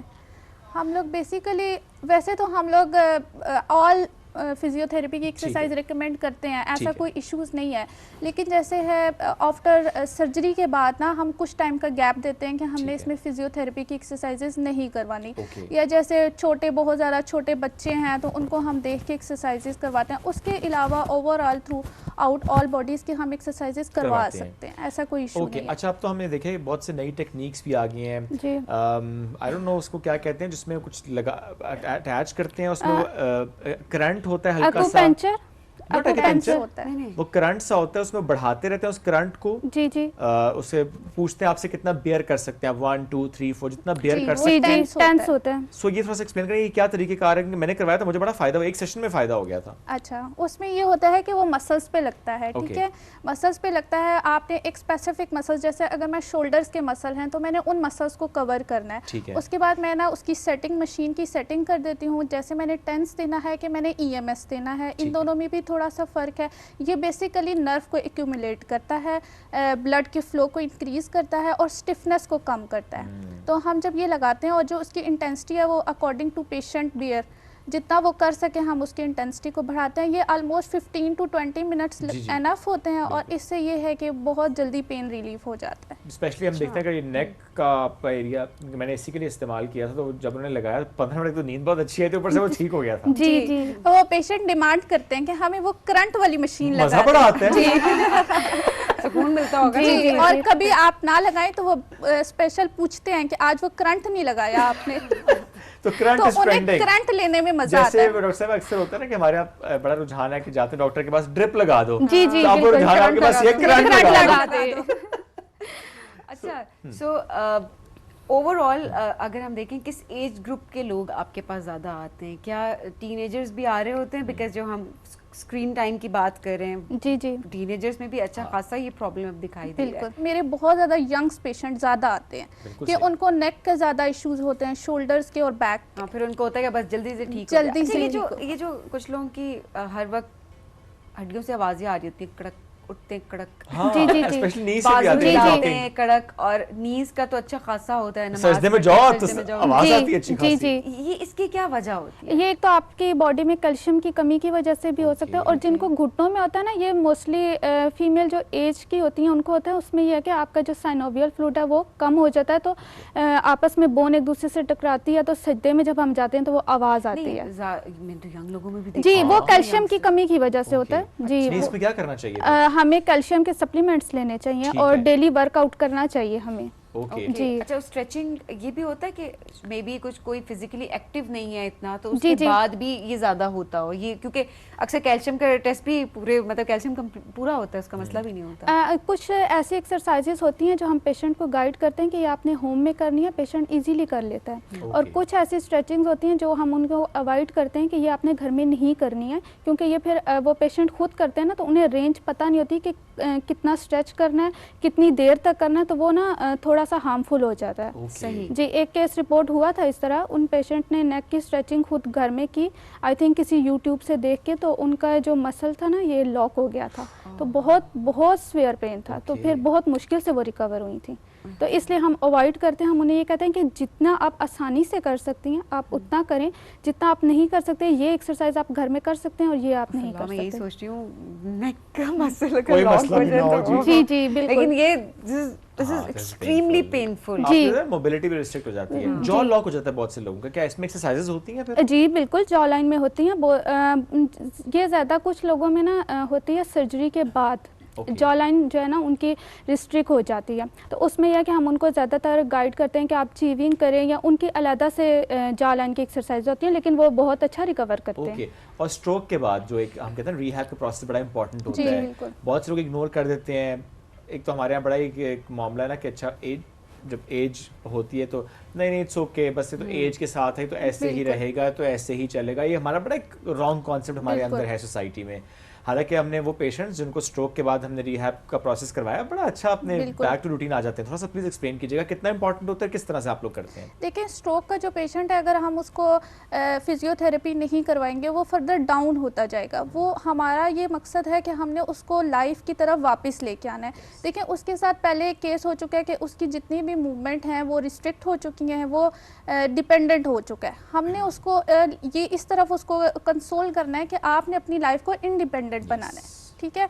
आप टाइमली जो है इन चीज़ के सेशन लें, इस चीज़ पे गौर करें, और उनके घर वालों के लिए भी ये चीज़ है कि बेशक एक है लेकिन सबको इंडिपेंडेंट होना चाहिए ना। आजकल सबका एक बिजी स्केड्यूल है, बिजी लाइफ है, और लोग प्रेफर करते हैं कि हम लोग किसी पे भी डिपेंड ना हो। तो जो हमने डे केयर हम रखते हैं, जो केयर टेकर्स हम लोग रखते हैं, उससे बेहतर यह है कि हम फिजियोथेरेपी करें ताकि वो बंदा इंडिपेंडेंट हो और अपनी लाइफ की तरफ वापस आए। और ऐसे में देखते हैं स्पेशली हम एजेड लोगों में, बिलखुसूस ख़वातीन में हमने ज़्यादा ये कॉमन देखा है कि अगर स्लिप हो जाए तो रॉड का डलना या वो जॉइंट रिप्लेसमेंट, हिप रिप्लेसमेंट, ऐसे केसेस में वो फेयर आ जाता है उनके अंदर कि नहीं अब नहीं चलना, अब स्टेयर्स नहीं उतरनी। तो आप लोगों के लिए तो ये भी चैलेंज है कि पहले उस फेयर को ओवरकम करना है। जी बिल्कुल, हम लोग उनको अच्छे से गाइड करते हैं। एक मेरी पेशेंट थी, उनका TKR था, टोटल नी रिप्लेसमेंट, तो उनको ये बहुत ज़्यादा फियर था कि मैं गिर जाऊंगी, लेकिन हमने उनको कंसोल किया कि हम आपके साथ हैं, हम आपको गिरने नहीं देंगे। तो अच्छा उन्होंने रिकवर किया, और वो अपने पहले उन्होंने स्पोर्ट के थ्रू शुरू किया था, लेकिन अल्हम्दुलिल्लाह उन्होंने अपना पूरा रिकवर किया था। और जो सपोर्ट है, सॉरी, अक्सर हम देखते हैं ना कि आप सपोर्ट यूज कर रहे होते हैं और बहुत से फिजियोथेरेपिस्ट से कहते हैं कि डू नॉट यूज सपोर्ट, जी आप खुद चलें। लेकिन अगेन हमारे घर में कॉन्सेप्ट है कि नहीं आप सपोर्ट यूज करें ताकि गिर ना जाए। जो मैंने आपको मेंशन किया उसमें ये टोटल नी रिप्लेसमेंट थी, इसलिए उनके लिए ज़रूरी था कि वो एकदम से उठ नहीं सकती थी आफ्टर सर्जरी, तो उनके लिए सपोर्ट ज़रूरी थी। हम खुद यही रिकमेंड करते हैं कि सपोर्ट नहीं लेनी। आप जितना स्पोर्ट पे रहेंगे ना तो पेशेंट स्पोर्ट पे डिपेंड करना शुरू हो जाता है। तो हमारी फर्स्ट डे से कोशिश ये होती है कि आपने खुद करना है। सही। अच्छा, ये जो हर वक्त हम देखते हैं ना, आदत होती है ये पटाखा बजाना, पटाखे निकालना, लिटरली मैं सही कह रही हूँ। ये लोग, अच्छा कुछ लोग इतने हैबिचुअल हो जाते हैं कि जब तक वो ना करें ना, हालांकि नहीं करना चाहिए, तो उनको बड़ा मसला होता है कि ये तो बहुत उलझन सी होना शुरू हो जाती है। इसके क्या नुकसान आते हैं? देखें, ये जो हड्डियां हैं ये कड़िक कड़िक करती हैं, वही बात है। पोजीशन इनकी एक फिक्स पोजीशन है, जब हम लोग ये बार बार इस तरीके से करेंगे वो मतलब लूज हो जाता है, जॉइंट लूज हो जाता है इसमें, ठीक है। तो ये एक हैबिट बन जाती है, और बाहर लोगों में बैठ के ये करना भी बुरा लगता है, तो इसलिए अवॉइड करना चाहिए, क्योंकि जो है ये रेंज वगैरह इसकी ना मूवमेंट जो है ख़राब होती है, अपने जॉइंट्स की ना मूवमेंट लूज हो जाती है, और ज़्यादा रेंज इसकी ज़्यादा, जैसे फिंगर को अगर आप इतनी रेंज आप उसको ज़्यादा ट्विस्ट करेंगे तो वो ऑटोमेटिकली ख़राब ही होगी ना, फिंगर आपकी नेचुरल पोजीशन से हट जाएगी उसकी पोजीशन। अच्छा, वैसे आप दोनों को तो कभी जाने की ज़रूरत ही नहीं पड़ती होगी फिजियोथेरेपी? नहीं, वो अपनी रूटीन ठीक रखते होंगे ना। नहीं, एक रूटीन के पर्सपेक्टिव से भी आती दोनों को है ना, एक की नेक में पेन हो रहा है, दूसरी कर देती है। हमने अभी यही बताना चाह रही थी कि जैसे हमारे पेशेंट्स हैं, हम उनकी फिजियोथेरेपी करके इतने थक जाते हैं कि घर में हम रात को एक दूसरे को सेशंस देते हैं। मैं इनको ये कहती हूँ मैंने सबकी कर ली, अब आप मेरी फिजियोथेरेपी करो, तो फिर ये कहते हैं बदले में मेरी भी करनी है। सीधा करंट लगा दिया करें। करंट ही लगाते, करंट तो हम एक दूसरे को खुद ही मैं लगा लेती हूँ अपने आप को, लेकिन जो स्ट्रेचिंग वगैरह है ना, उनके लिए जो पेशेंट एक्टिवली करता है, लेकिन जो पैसिवली जाती है ना, वो बहुत अच्छी स्ट्रेचिंग जाती है। तो मैं इन्हें कहती हूँ, ये मुझे कहती हैं कि मेरी करते हैं। तो मतलब आप दोनों का फायदा, लेकिन घर वालों का भी तो फायदा होता है। जी, घर वालों का भी बहुत फायदा है। वो पहले ही तैयार बैठे होते हैं कि ये आएंगी तो अब हमारी बारी है। ओह माय गॉड, ये तो घर की बात है। बाकी फैमिली वाले भी, हम किसी भी इवेंट में जाएंगे ना, तो वो पहले अपने घुटने पकड़ के कहेंगे मेरे घुटने में बहुत दर्द है, जरा बताना कुछ कि हमें क्या करूं, थोड़ी एक्सरसाइज गाइड कर दें। तो हम जहाँ पे भी जाते हैं ना, और किसी को ये पता चले कि ये फिजियोथेरेपिस्ट है, तो वो अपने पहले मसले मसाइल। वैसे आप खुशकिस्मत थे, क्योंकि वरना घर की मुर्गी दाल बराबर होता है। आपसे डॉक्टर से पूछने के बाद भी कहते हैं अच्छा चलो आप बता दें, वो बताते हैं, अच्छा चलो डॉक्टर से भी पूछ लेते हैं। काफी सारे डॉक्टर्स के साथ ये होता है घर के अंदर कि ये मामलात हो जाते हैं। बिल्कुल ऐसा ही है, लेकिन हमारे घर वाले ना हमें कहते हैं कि आपने बाहर लोगों को ट्रीट किया, अब रात को हमारी बारी है। क्योंकि शादी पे ये होता होगा ना, आपकी टेबल पे तो रश होता होगा कि बैठ रहे हैं उस टेबल पे जिस पे डॉक्टर आमना डॉक्टर आयशा बैठी जी। अभी एक दफा मेरे साथ ये सीन हुआ कि मैं शादी पे गई, मुझे नहीं पता था, मेरी मदर की कज़न के बेटे हैं, उनका रिसेंटली बहुत सीवियर एक्सीडेंट हुआ था ना, तो वो आए थे मेरे पास, और उन्होंने ना मैं बैठी, उन्होंने 7 चेयर रखी और अपने साथ मुझे बिठाया और कहते हैं देखिए मेरी ये मसला हो गया। तो मैंने उन्हें सारा गाइड किया। लोग मुझे देख रहे थे कि यहाँ पे ये पेशेंट और डॉक्टर वाला काम हो रहा है। जी, शादी पे आई है और पेशेंट डॉक्टर की कंसल्टेशन चल रही है। लेकिन ये हमारे लिए भी एक ऑनर भी है और एक खिदमत खल्क भी है कि अगर हमारी ज़ात से किसी को फ़ायदा हो रहा है तो इससे बढ़ के बंदे के लिए क्या बात है। सही बात है। इसलिए मैं तो कोई मुझसे जब पूछेगा कि जो पूछेगा कि हम ये कैसे कर लें, 10 दफ़ा भी पूछे तो मैं खुशी खुशी उन्हें गाइड करती हूँ कि ये अल्लाह की तरफ से हमें गिफ्ट मिला है। अच्छा, सबसे मुश्किल पेशेंट यार कितने, are you reading my mind? सबसे मुश्किल पेशेंट जो है सबसे मुश्किल पेशेंट मेरा ड्यूरिंग हाउस जॉब में थे। उसके बाद तो इतनी अल्हम्दुलिल्लाह प्रैक्टिस हो गया कि मुश्किल नहीं लगती। ड्यूरिंग हाउस जॉब मेरे साथ ये हुआ था कि मैंने AFIRM से हाउस जॉब किया, arm force institute of rehabilitation medicine. वहाँ पे ये था कि स्पाइनल कॉर्ड में जो वार्ड है वहाँ पे मेरी ड्यूटी लगी थी। तो वहाँ पे मोस्टली जो आर्मी पर्सन है उनको कंप्लीट स्पाइनल कॉर्ड इंजरी की आते थे। उनमें एक पेशेंट थे, वो बहुत यंग पेशेंट थे और उनको ना बुलेट लगी थी, और वो वैसे वो आर्मी के नहीं थे लेकिन इस्लामाबाद साइड थे, लेकिन उनको बुलेट लगी थी तो कंप्लीट स्पाइनल कॉर्ड की इंजरी हो गई थी। तो जो हाउस ऑफिसर वहाँ पे जाता था ना, तो वो एक तो देखें वो CA स्टूडेंट थे, तो उनके लिए बहुत वो मेंटली डिस्टर्ब थे कि मेरे साथ की क्या चीज़ हो गया। तो एक हम उनको कंसोल भी करते थे और हम उनको ना साथ में ट्रीट भी करते। तो वो एक हमारे लिए बड़ा चैलेंज होता था कि हमने इनको जो है ना चलाना है या हमने इनको बताना है। तो वो मेरे लिए काफ़ी चैलेंजिंग था। केस अच्छा डील हुआ फिर? केस अच्छा डील हुआ था, जब तक हमारे वहाँ पे टाइम ड्यूरेशन था तो अच्छा था, वो भी सेटिस्फाइड। कभी ऐसा होता है कि कोई ऐसा पेशेंट आ गया और टफ पेशेंट आ गया, फिर आपने पूछा हो बहन से ये टफ केस अब क्या करूं? जी बहुत ऐसा भी होता है। सब टाइम ऐसे होता है, सिचुएशन ऐसी हो जाती है, मैं इन्हें कॉल करती हूँ या इनका कोई पेशेंट और ये मेरे उस पर लगा दें मत्थे कि अब ये आपने करना है। तो फिर मैं इनसे पहले पूरी कॉल करके पूछती हूँ कि आप बताओ इसकी आपने क्या ट्रीटमेंट किया था। तो मैं जैसे अभी रिसेंटली एक पेशेंट थी मेरी, फीमेल थी, यंग थी वो, तो उनका मैं ट्रीटमेंट करती थी, लेकिन मेरे ना बहुत ज़्यादा स्केड्यूल बिजी था। तो मैंने कहा कि इनको आप कर लें, क्योंकि इनकी मदर को इन्होंने किया था तो उनकी बेटी को आगे से मैंने ट्रीट किया।